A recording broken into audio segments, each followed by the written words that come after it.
उन संख्याओं में हम छोटी से छोटी कौन सी संख्या से गुणा करें कि दी हुई संख्याएं पूर्णघन संख्याएं बन जाएं। जैसे कि मैं पार्ट फर्स्ट में दिया 243, तो हमसे कह रहे हैं कि इस 243 को सबसे छोटी कौन सी संख्या जिससे गुणा करें और ये 243 जो है एक पूर्णघन संख्या बन जाए। तो इसके लिए हमें क्या करना होगा, इस 243 के अभाज्य गुणनखंड करने होंगे। ठीक है, कर लेते हैं 243 एक विषम संख्या है और ये 3 से डिवाइड हो जाएगी। 3 अट्ठे 24, 3 एकम 3, 81 बार में। 81 भी 3 से डिवाइड हो जाएगी।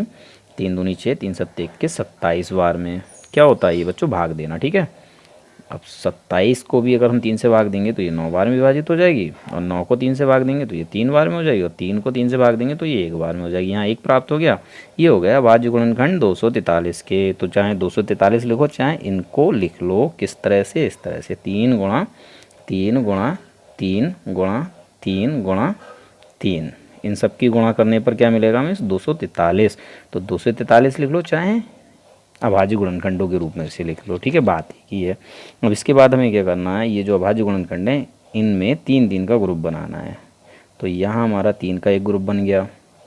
ठीक है, लेकिन जैसे ही हमने यहाँ 3 का ग्रुप बनाना चाहा तो एक 3 हमारा कम पड़ गया। तो इसका मतलब क्या हुआ, अगर हम इसमें एक 3 की गुणा और कर दें तब ये 3 का ग्रुप हो जाएगा। तो इसका मतलब है कि हमने यहाँ क्या किया, 3 से गुणा किया है इस अभाज्य गुणनखंडों में, और ये अभाज्य गुणनखंडों का मतलब क्या, 243। तो 243 को अगर हम 3 से गुणा कर दें तो इस प्रकार जो हमें संख्या प्राप्त होगी वो एक पूर्णघन संख्या होगी। तो चलिए इसको लिख लेते हैं। तो हम लिख लेंगे बच्चों, चूंकि 243 का अभाज्य गुणनखंड 3, ये जो है ना 3 का समूह नहीं बनाता है। कितने का समूह बनना, 2 का, जबकि बनना कितने का चाहिए, 3 का। तो क्या करें हम, इसको हम 3 से गुणा कर दें, है ना। अतः यदि हम 243 को 3 से गुणा करें तो हमें एक पूर्ण घन संख्या प्राप्त हो जाएगी। जैसे ही हम इस अभाज्य गुणनखंड में एक गुणा में 3 और लिख दें तब 3 3 का ये समूह बन जाता है।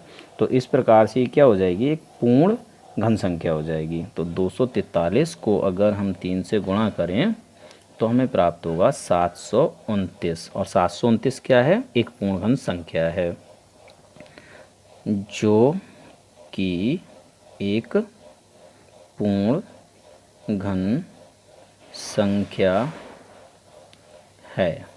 अब बच्चों बताइए, 243 को पूर्ण घन बनाने के लिए हमने क्या किया, 3 से गुणा किया है, तो हमारा आंसर क्या हो जाएगा, 3। तो हम लिख देंगे अतः सबसे छोटी संख्या 3 है। ठीक है, अतः सबसे छोटी संख्या बराबर 3 है, यही हो जाएगा हमारा आंसर। ठीक है, अब बच्चों पार्ट सेकंड, थर्ड और फोर्थ बिल्कुल सेम ऐसे ही किए जाएंगे।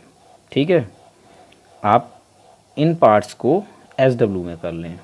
अगर आप ना कर पाएँ तो कमेंट करें, मैं आपको ये पार्ट्स करके दे दूँगा। मैं लास्ट पार्ट आपको बता देता हूँ, 5th। ठीक है, वो थोड़ा सा अलग है। तो स्टूडेंट्स, हमें लास्ट पार्ट में जो संख्या दी है वो 100 दी है। 100 के हम क्या करेंगे, अभाज्य गुणनखंड 2 से हो जाएगा, सम संख्या है 50 बार में।